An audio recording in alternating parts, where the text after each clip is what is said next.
Welcome to our third lecture in the series of Historical Geography in the Holy Land.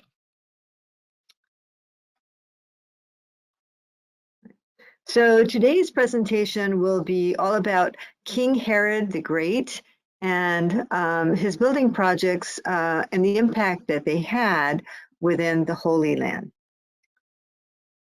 So Herod the Great is an Idumean, and he was first given rule of Galilee in 41 before the Common Era by Mark Antony. Then later on, under Caesar Augustus and Octavian, he was given rule of Judea, Samaria, and Galilee. He remained in power until 4 BCE, and it's understood and believed that Christ was born in Bethlehem actually prior to that date.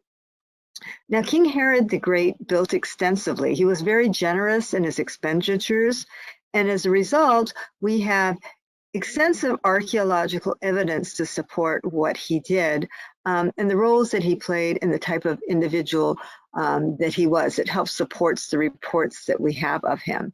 In Matthew chapter 2, verse 1, it talks about the buildings that he did. So we have here the image of Herod the Great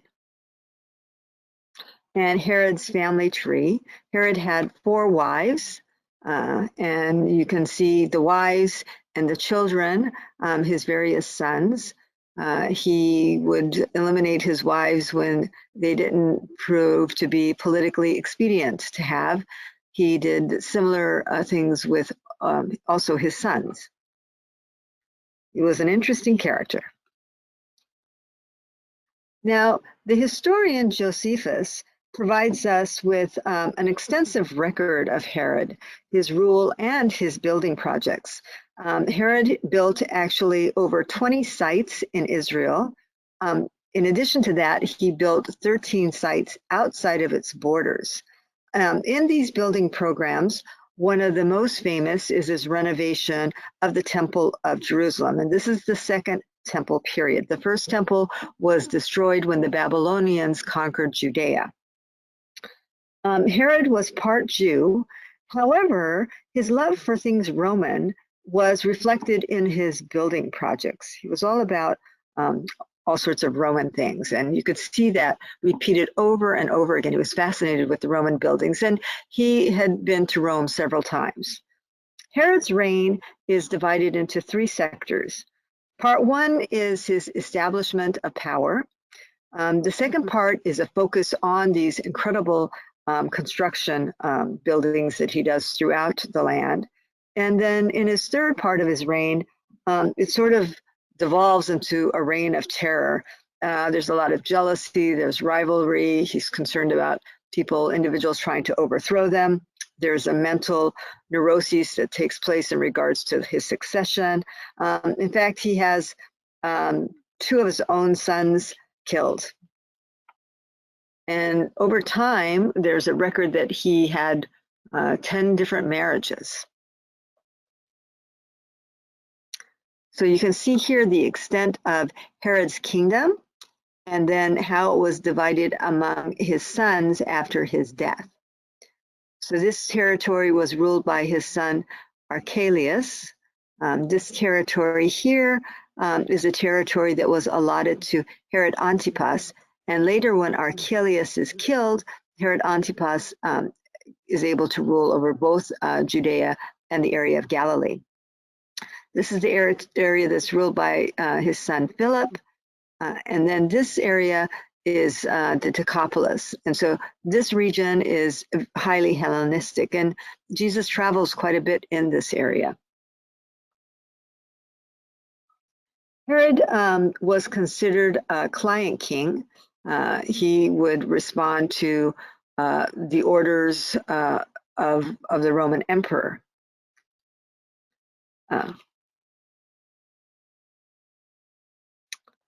Now, the sites that Herod chose for his construction projects had very specific characteristics. They were chosen for both political and military reasons, and generally they are built for very practical reasons also. He would impose his own ideas on Roman architecture. We see examples of this at the Temple Mount, in the construction of the porticos and the outer courts. In his desert palace construction, there's very extravagant and extensive use of large stones. He also used very large stones in public works, and that's because stones are enduring. The bigger the stone, the longer it's going to endure. And so that was one way of ensuring his own glory and immortality long after he was gone. So you see the use of ashlar stone in particular in these massive building projects. So here's an example of the ashlar stone. As I mentioned, they're massive stones that are used in his public works. There's a light embossing, and that's embossing that refers to this raised portion of the stone, and then very smooth margins, and that allows the stones to be fitted closely together. A course refers to each level of stone. So there were several courses in a building. One stone that was found in a tunnel underneath the Temple Mount measured, so this gives you a sense of how large these stones are, measured 46 feet by 10 feet and by 10 feet in depth, and it weighed over 415 tons. Now, what would you compare that to? So if you took that and compared it to a stone in the pyramid, the stone in the pyramid weighed only 15 tons. A stone at Stonehenge in England weighed 40 tons. So these were incredibly massive stones. The stones, then you might wonder, well, how did they get the stones to these locations? And it's believed that the stones were most likely rolled in on timber logs and then shaped once they arrived on site. Now, in Herod's constructions, he uses a lot of, besides the stones, he also uses a lot of brick, cement, and plaster. In fact, he has a very specific pattern in his brickwork. And so he sets the bricks so that they're in two different patterns. So one is called opus rectaculatum, and that's the diagonal pattern. And then you have opus quadratum, and that's a rectangular horizontal support pattern. And so you see this pattern, and he uses these frequently around doorways and windows. So throughout Israel, this type of brickwork is actually found only in the projects of King Herod. He also uses a lot of frescoes, and he plasters. So on his walls, you see a lot of plaster, which allowed for the painting of these fresco scenes. And again, he's building for practical purposes. And you see the imposition of his own ideas of Roman architecture. You see that like in the Temple Mount, in the outer courts, and in the porticos. That brick pattern allows for the extensive use of plaster upon which he can have these beautiful frescoes painted. So here you can see the different brickwork that I was talking about, both the diagonal and also the horizontal. And as they're used around doorways and windows because they give additional support. This is an example of some of the frescoes, and you can see the brilliant colors that are still remaining in this particular one and the scenes. So imagine walking into these massive buildings with these brilliant colors and paintings done on the walls. He used a lot of ornate mosaics on his floors, and unique to Herodian architecture is also the use of circular construction. So again, these are indelible marks that Herod put throughout the land of Israel. You saw these massive buildings with specific stones, use of brickwork, which is unique to Rome, and then you have these circular constructions. So when you see these, you can, these are evidence of buildings that King Herod the Great built. So the circular construction, he integrated this theme of circular temples, which you find in Roman architecture and also in Greek temples. So he models that and brings it into the buildings in Israel. Herod's greatness as a builder and his attitude toward architecture has to focus also on pragmatic issues. Jerusalem is considered the most famous city of the East. It's not just the land of Judea. So he's, how can he improve this and make it something that stands out for all the world to see, including the Emperor of Rome? In his buildings, besides the mosaics, and actually in the mosaics, it's made of cut and polished marble, and that's called opus sextile. Here's an example of some of the mosaic flooring. So it's not just stone tiles, but it's actual marble that is cut, polished, and shaped and used on the mosaic floorings. In the museums, you'll find examples of the flooring that they brought up. Look at the detailing here in this mosaic flooring, and thousands and thousands of little pieces put together. A lot of craftsmanship. So one of the key signatures that Herod left for the people of Israel was he renovated and expanded the holy place of worship of the Jews, and that was the temple in Jerusalem. And it's the Second Temple period. The process of renovation took 46 years, and it was actually ongoing during the time of Jesus. And we read about that in the Gospel of John, chapter 2, verse 20. The wall enclosing the temple platform, just to give you a sense of how massive the temple was, covered covered over 35 acres. So this Second Temple period refers to that time of Zerubbabel and Ezra, and you find references to it in the book of Ezra, chapter 3, and also in 2 Chronicles. It tells us about the beginning of the rebuilding of that Second Temple. Here we have an aerial view of the Temple Mount. What you see before you here, now this of course is the remnants of what was left after the Romans destroyed Jerusalem in 70 CE. So what was built on top of what they believe was part of the Holy Temple is the Dome of the Rock. So it's a Muslim shrine which supposedly sits on the rock, the Muslims believe, from which Abraham was going to sacrifice Isaac. Jews believe this too. So it's a holy place for Jews, Christians, and Muslims. And for the Muslim community, they believe that Muhammad actually ascends to heaven from this spot. For Islam, that rock of sacrifice of Isaac is actually located in Mecca.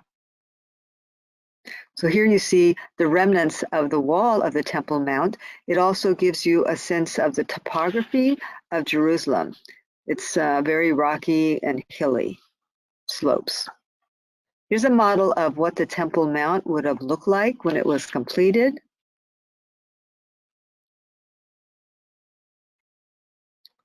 So what Herod did, some of the key features that was added to the Temple Mount is he extended the temple by extending platforms out onto the slopes, particularly the north, the south, and the west. As I showed you in that earlier picture, it's on a very mountainous and hilly type of terrain. So, and overlooking valleys. In order to support the platforms, Herod had these massive arches built, some of which are referred to later on as Solomon's stables, as an area where Solomon would have housed his horses. And we'll talk about that a little bit further on in the presentation. The southern pinnacle is a possible site, which is considered to be where Jesus was tempted by Satan, and that's referenced in the Gospel of Luke chapter 4, verse 9. The triple gate is located in the southern wall, and we'll look at the ashlar stones that that's made of. The double gate is also located in the southern wall. So jointly, the gates are referred to as the Huldah gates. So those arches that I talked about were actually not Solomon's stables, but what happened is later the Crusaders and then the Ottomans used the area for their horses. The eastern side, there's no need, they're actually unable to build it out because it actually overlooks the Kidron Valley. So here you have the southwest pinnacle, and this is the suggested location where Jesus was tempted by Satan while he was in the desert for 40 days, one of those temptations. And here you have the base of that southern wall, and it's 28 courses of stone. So remember, I told you it's 48 feet for each one of those ashlar stones in terms of height. So 28 courses, and that gives you a sense of how high it is.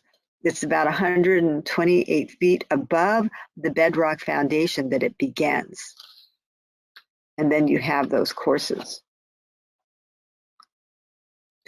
Here we have the two sets of gates referred to as the Huldah gate.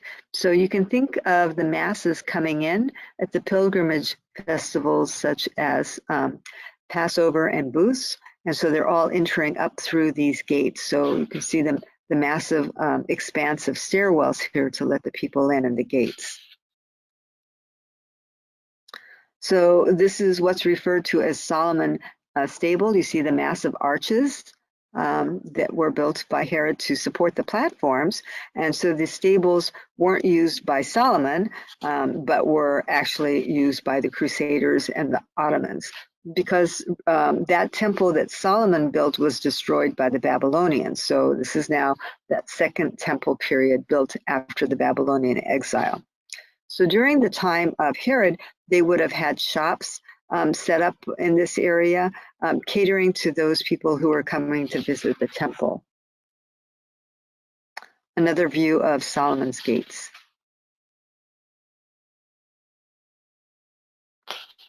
They're very impressive. Now, the area south of the temple, in order to gain access to the temple area, Herod actually built a massive paved road, 21 feet in width, and it includes a very large stairway that leads up to and from those double gates. In order to accommodate all those people, the pilgrims that are coming for the Jewish religious festivals, Herod also built large ritual bath complexes, mikvahs, to accommodate the crowd so that they could go through the purity rituals that they needed to in order to enter into the holy temple grounds. All had to enter into the baths before they could enter into the temple. The complex itself has extensive underground tunnels, and so we'll take a look at the mikvahs in more detail further on in the presentation. Here's the remains of the paved road, which is 21 feet wide.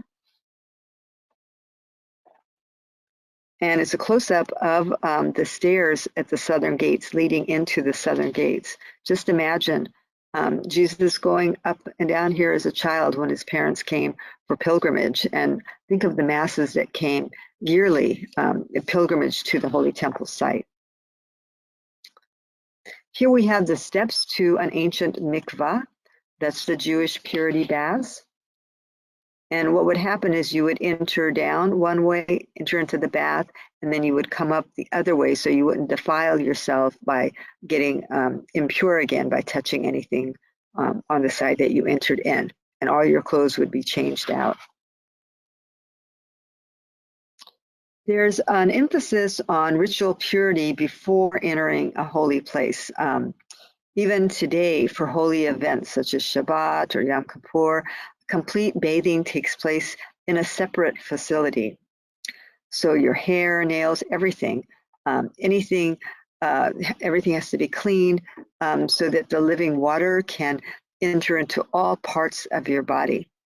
So you're fully cleaned before you actually immerse yourself into the mikvat. And once you go into the mikvat, that immersion is 3 times, and specific prayers are recited as before each immersion process. The water is today at a comfortable temperature. Back then it would be the living spring water, so quite cold, I'm sure. And so what you're looking at here again is another entrance into a mikvat. Remember, back in the ancient days, this would have all been built up and covered, so it wouldn't have been like this out in the open.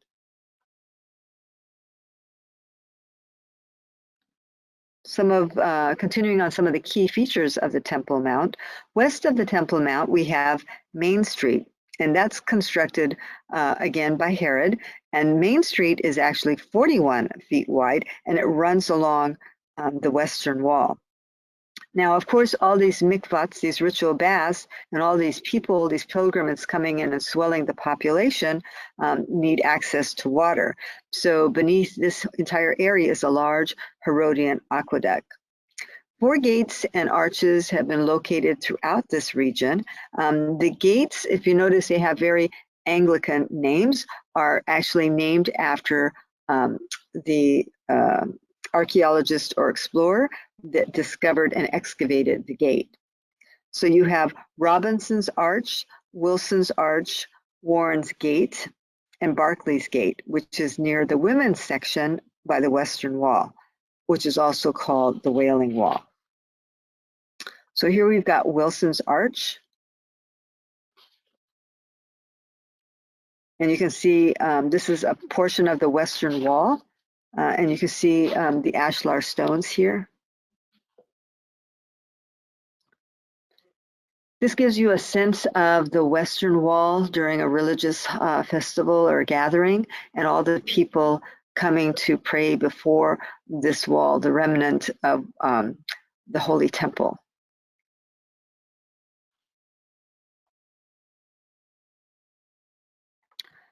Those arches that we find throughout the Temple Mount, they're extensive, and we have shops were located beneath them to supply the needs of those that were coming to the temple. The royal porch that Herod builds includes 162 Corinthian columns, and they're designed upon a Roman motif. That eastern wall expansion, as I mentioned earlier, was limited by the Kidron Valley.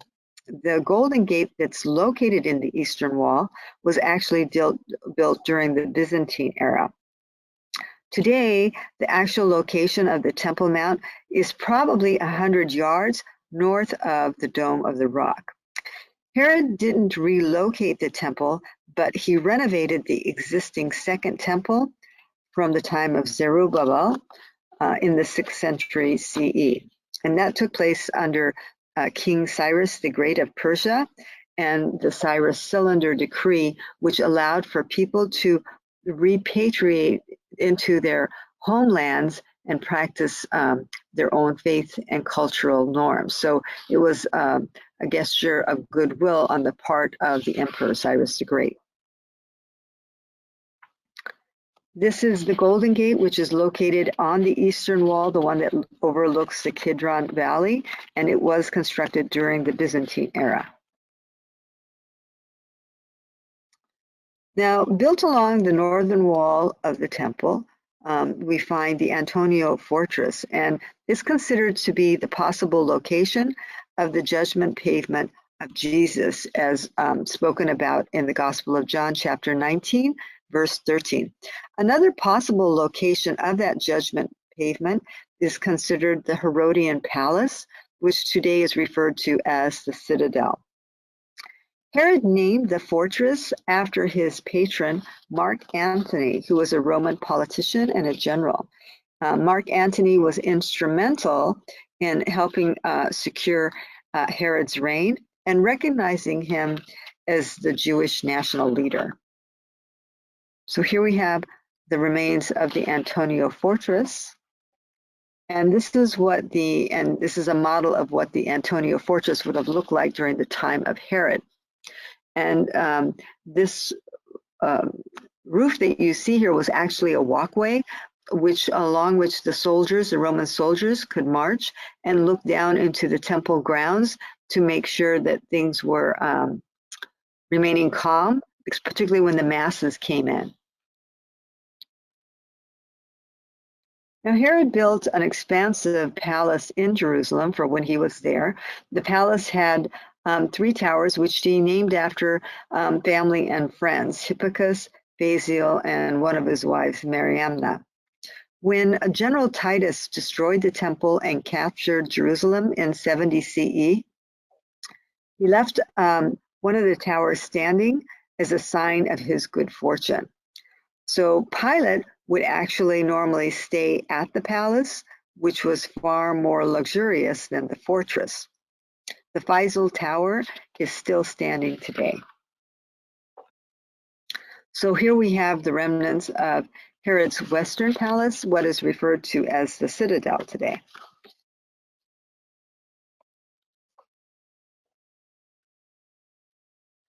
You can see the Faisal Tower there in the background. And here's an interior view of what remains of the Western Palace. Herod's building projects in Jerusalem included, of course, accommodating an ever-expanding population. The Temple Mount had 37 underground chambers. Most were actually reservoirs, which could hold up to 10 million gallons of water. So just think of the numbers of peoples that are coming that you would need this much water, not only to drink, but for all those bathing that takes place. So he built cisterns, and he also had several pools built to maintain the water supply. So we have the Gihon Spring, the Pool of Siloam, the Pool of Hezekiah. All of these we hear about in the New Testament. And the sheep pool, which John, is mentioned in the Gospel of John in chapter 5, verse 2, and the double Struthian pool. So the temple needs a lot of water because of the continuous sacrificial rituals. There's a lot of blood that takes place with the sacrifice of the animals, and it needs to be washed away, along with water needed for bathing. And the population estimate for Jerusalem is approximately 100,000, which swells at the festivals, and they estimate close to 1 million would arrive during these high holy days. So here we have a pool that's fed by the Gihon Spring. This is Hezekiah's tunnel. It was built during the Old Testament times under King Hezekiah, and it would have been built 700 during his defense against the Assyrians. And what it allowed was the access of water while the city was under siege. We have the Jerusalem pool, the pool of Bethsaida. And what you can see here is the remnants of the pool by the sheep gate.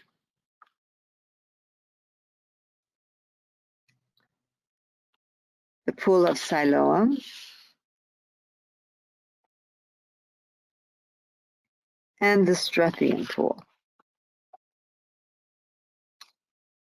Now, Josephus writes that Herod built a theater, a hippodrome, and an amphitheater also in Jerusalem in order to keep the masses entertained, which is something that the Romans did when they built their cities, which we talked about in our last presentation. In Jerusalem, there is no evidence of any such buildings. If there were such facilities that were built, they probably would have been built outside of the city and most probably south of Jerusalem between the valleys. Josephus is a Jewish historian of that time. He was a general during the war, and that was the war when Rome was fighting the Israelites, and it ended up with the destruction of Jerusalem in 70 CE. Somewhere during that war, Josephus switched sides to the Romans.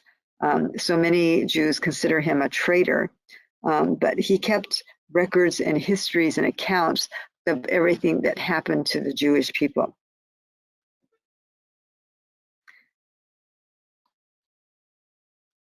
It would be unlikely that Herod actually would have built a theater, a hippodrome, and an amphitheater within the city of Jerusalem, because it would have been found offensive to that population of conservative and pious Jews.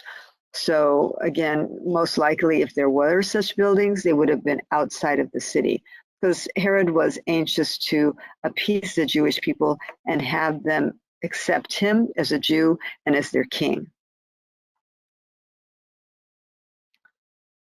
Herod's family tomb is located northwest of the Damascus Gate. It's a circular building with concentric walls. It's unique, again, to Herod. That's a signature construction piece of architecture of Herod the Great, unique at that time in Israel. It uses that brickwork, which I mentioned earlier, of opus recticulatum and quadratum. You find that pattern around the doors and the windows. The tomb is very similar to that of Augustus, the Emperor Augustus in Rome. Herod actually dies in Jericho, and he has himself buried in Herodian. It took many years, but the location has finally been discovered of Herod's tomb. So this is the entryway into Herod's family tomb. And here's a schematic of what that tomb would have looked like, and a model of what it would have looked like upon completion.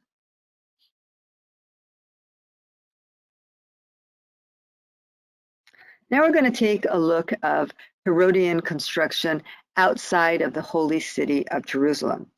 So Herod had over 21 building activities that took place in Israel besides Jerusalem. But in this presentation, we're only going to look at 6 of them. We're going to take a look at the Herodium, Jericho, Masada, Caesarea Maritima, Samaria, and Hebron.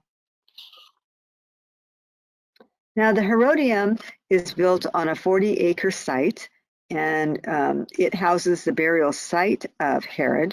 Josephus tells us this is where Herod was buried. The Herodium is a desert palace fortress.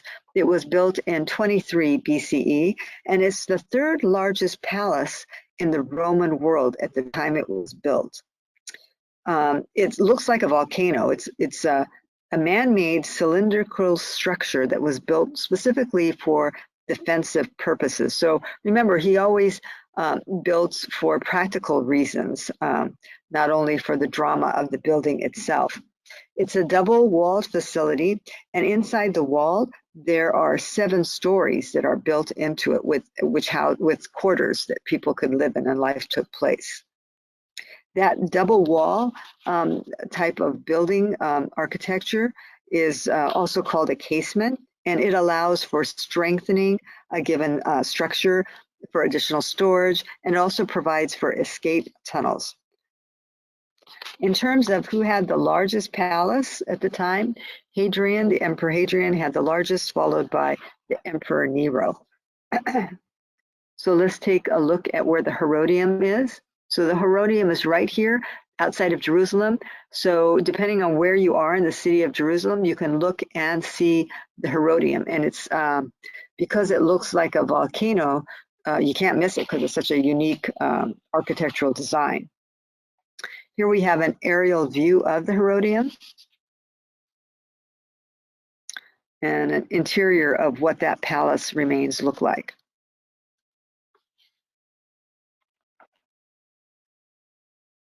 This is from the ground up, looking upward.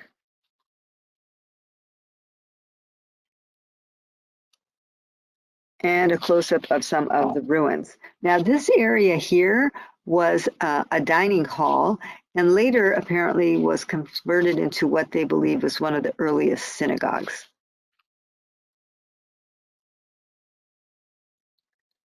The site at the Herodian includes a rectangular outdoor garden, a very large triclinium, that's the dining hall, which was later converted into a synagogue by the Jewish zealots during the fall of Jerusalem.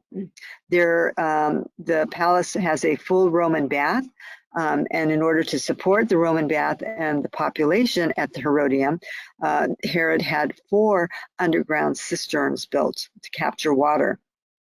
There's a very large course on the site, which was probably used for Herod's funeral parade.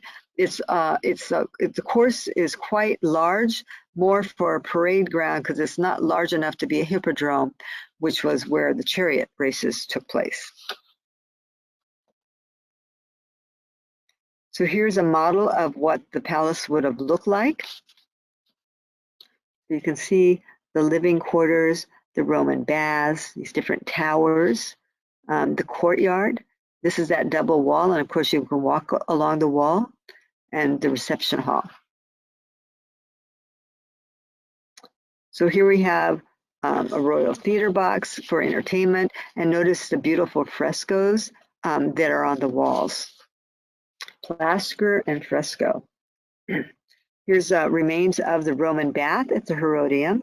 You can see the hypocauste floorings underneath, which we talked about in our last lecture. And so that's the heating system, which allows hot air and steam to circulate beneath the flooring. So that would have been used in the thermi room. You can see the beautiful tile work and frescoes here.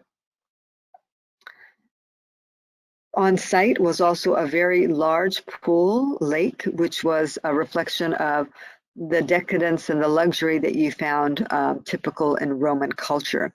So water is brought to this fortress by aqueduct from the city of Artis, and that's 4 miles to the west. Herod's tomb was located at the site in 2007. So here's one of those escape tunnels in the Herodian tunnel. It's a Herodium. And here's a close-up of the ancient triclinium, which was later converted into one of the earliest and oldest known synagogues.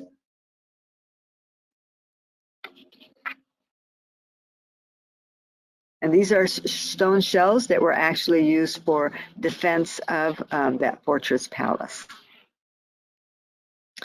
At the lower level of the Herodium, you find an ancient Byzantine church that's actually cut into the grounds there. The next site we're going to look at is Jericho. Jericho is located 14 miles east of Jerusalem, and it became the location of Herod's winter palace because the climate is substantially warmer than that found in Jerusalem. Another name for Jericho, the Arab name, is Tulul Abu el Alaik, and that's what it's referred to today. Herod actually died in the city of Jericho and then had his body was then transported to the Herodium. So when Herod builds his winter palace, he builds it up in 3 different areas. What he does is he rebuilds what was already on site, which was an ancient Hasmonean palace left from the time of the Maccabees. He rebuilt what was there, a sunken garden, and he includes a round hall, and then he expands, and it's a quite impressive winter palace. So here we have the location of Jericho, 14 miles from Jerusalem, a very steep drop from Jerusalem down to Jericho. The winter palace included a triclinium with beautiful mosaic flooring. It included a circular Roman bath, which had 5 rooms, similar to the one that we'll find in Masada. And north of the palace, he built a hippodrome and a theater, and we do have remains for that. We also see that signature pattern of Herod's architecture, which includes that brick pattern of quadratum and reticulatum.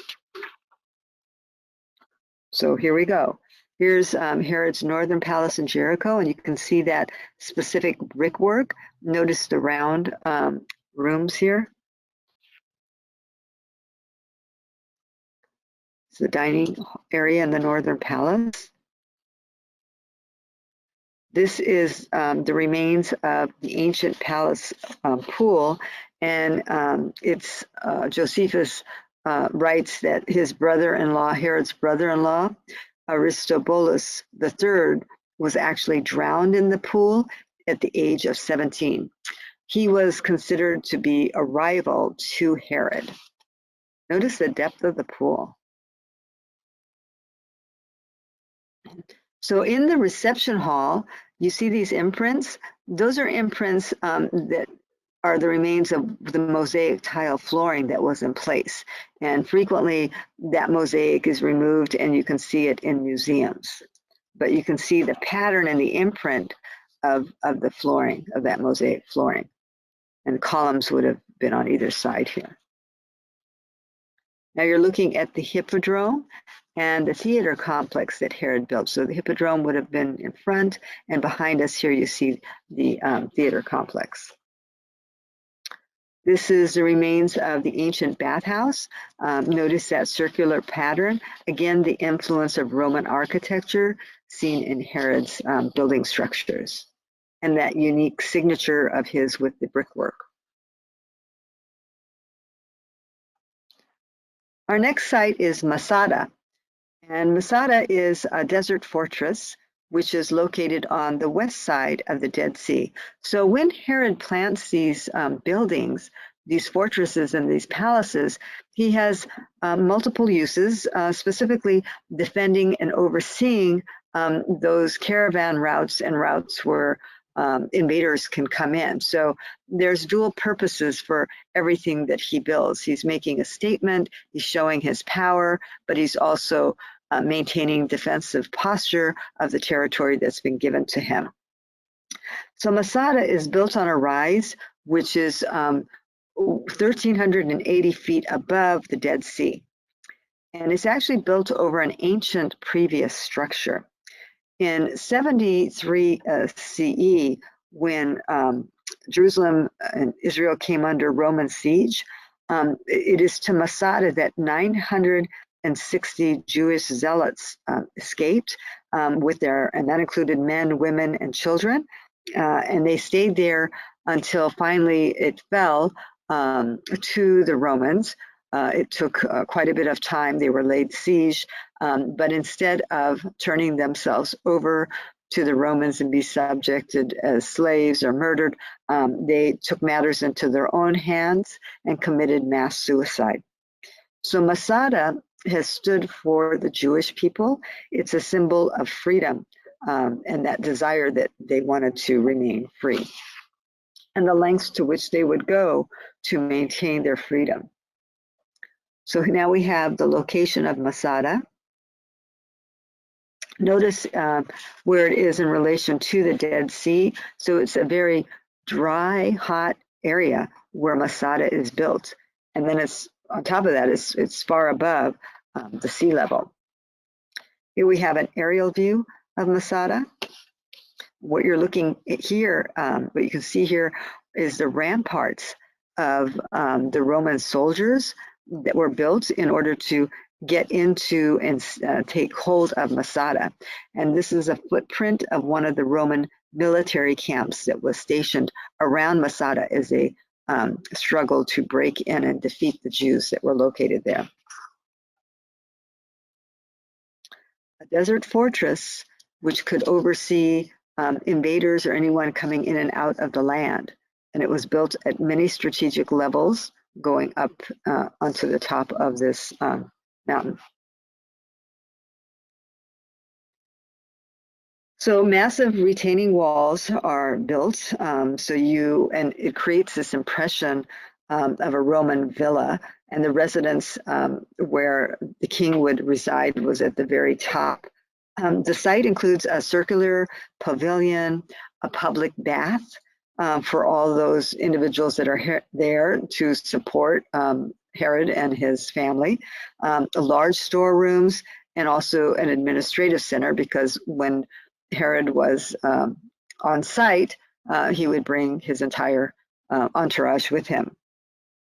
The residence, which is located at the top level, is situated so that it's protected from the southern winds, which apparently were very strong.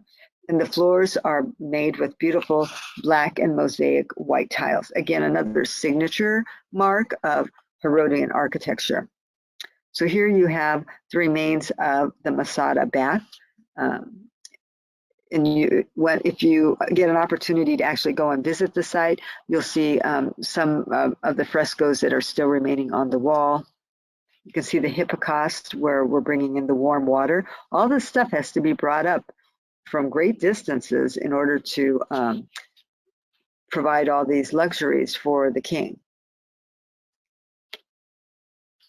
This is the hot room, the Colidarium, the bathhouse. And in addition to the Roman bath, he also had his mikvah, which is that ritual purity bath. So here you have your mikvah. Now, in order to bring water to this complex, Herod actually had a dam built, and he uses 2 aqueducts, and he has 12 large reservoirs built to hold water. So any drop of rain is captured. That synagogue, a synagogue is actually found. It's built or redesigned by the Jewish zealots who resided there as they tried to defend Masada against the Roman invaders. It's found along the western wall, and it may have also originally been a triclinium, a dining room. And it's also considered one of the oldest synagogues in Israel, along with the one that we saw in Herodium and another that's in Gamla. So here's an image of that synagogue that's in Masada, which again was probably used originally as a dining room. Here's an aerial view.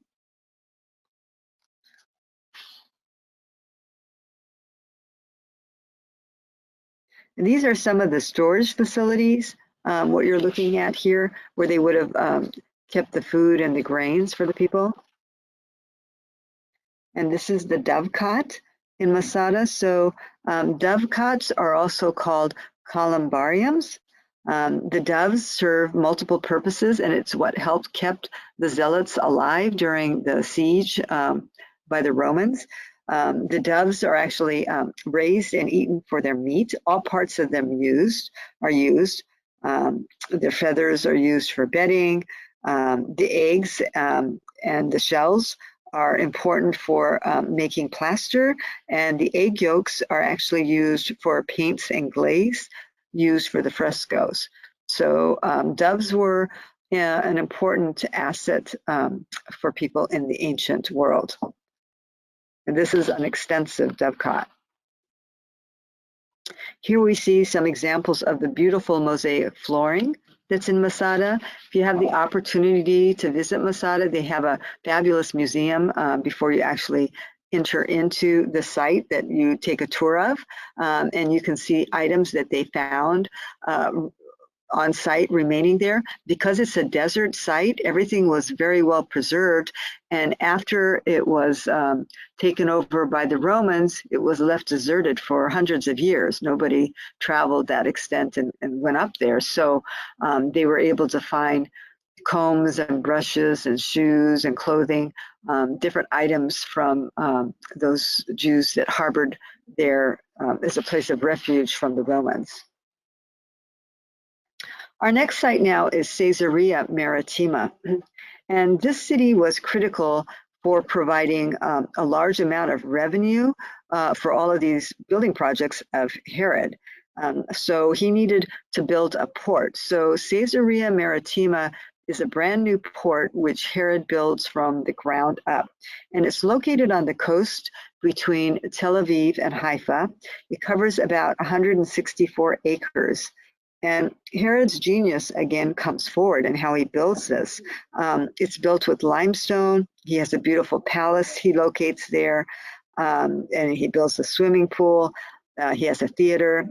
And the building of Caesarea Maritima began in 23 BCE. It took 10 to 12 years to complete. So Caesarea Maritima is located here along the coast.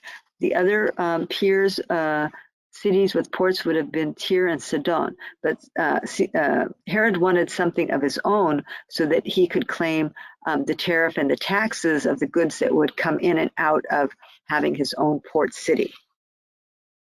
Here we have an aerial view of the port.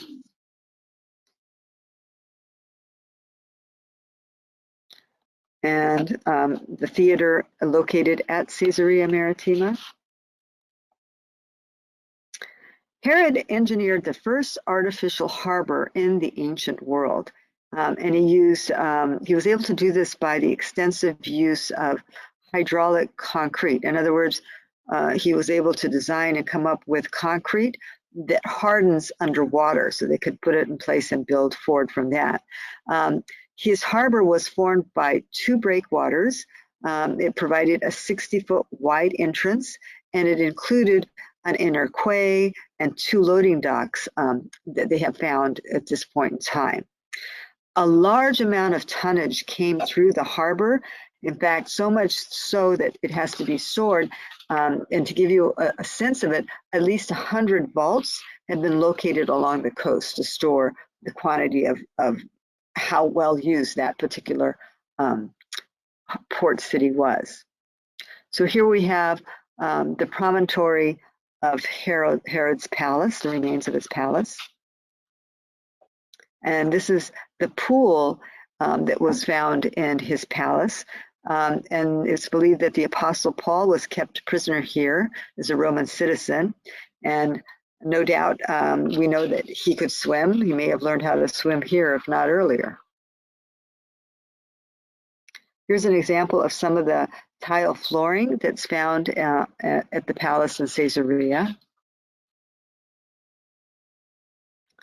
Now, in order to meet the needs of the new city, Herod needed to build an extensive aqueduct to bring fresh water in.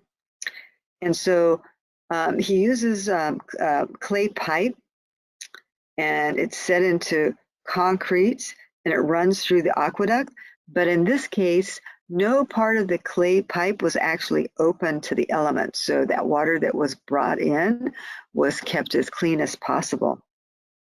The city also included a theater, an amphitheater, and a hippodrome, again, modeled after the Roman cities, how best to meet the needs of the population. And the aqueduct, the water is moved through the aqueduct by gravity. So here we have some examples of portions of the aqueduct that remain standing.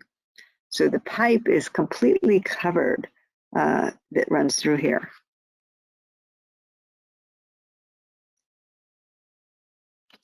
Again, massive stonework. Here you have an aerial view of the hippodrome, also known as the circus, and this is where the chariot races would have taken place, with an incredible view out to the water there.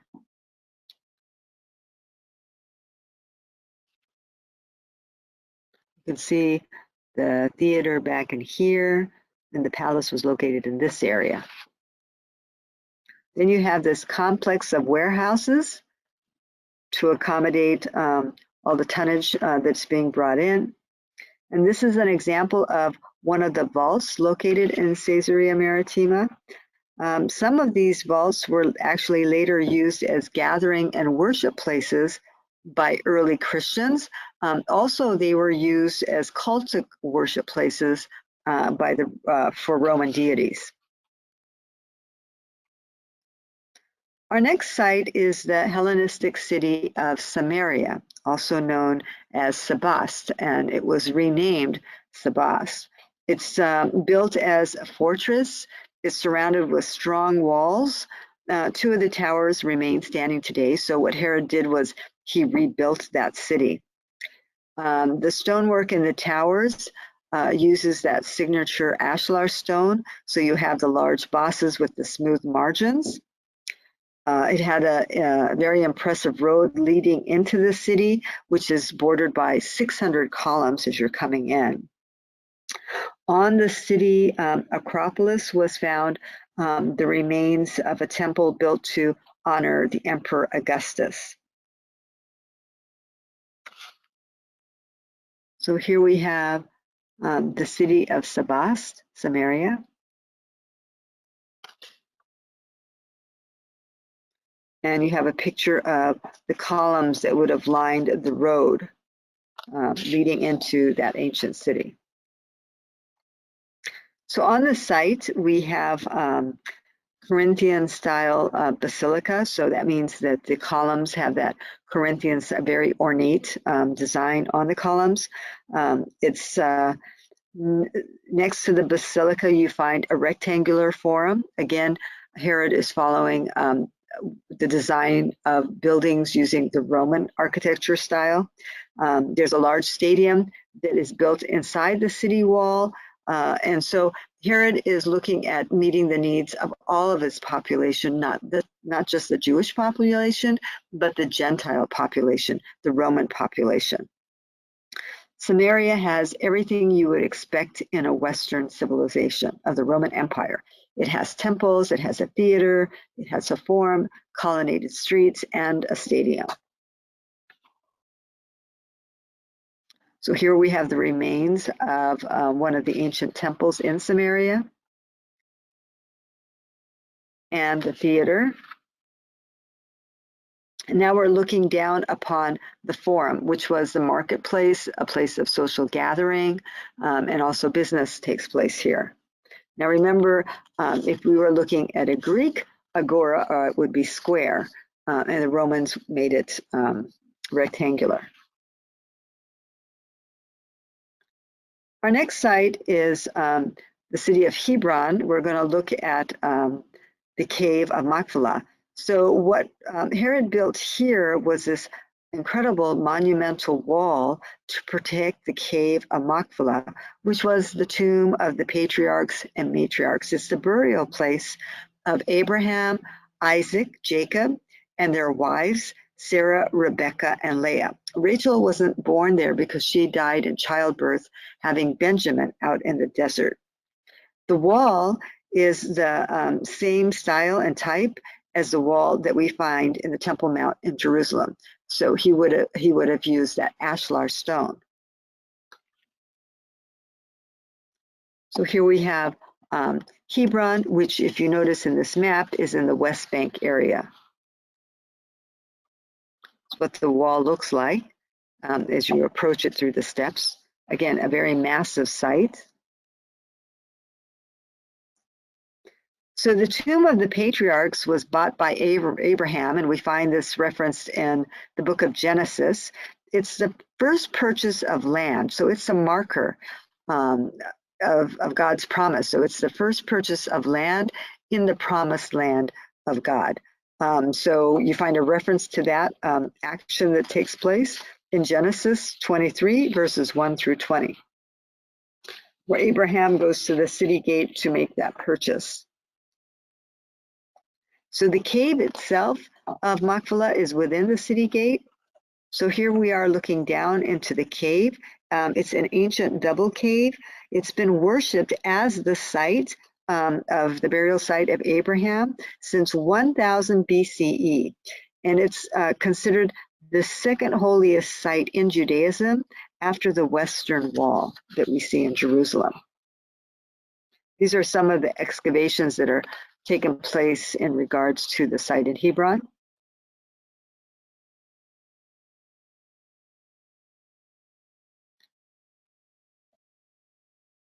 So Herod's message with his massive building projects, what the image he's trying to portray, it's one of domination, in contrast to Jesus, which is that of servitude in the kingdom of God.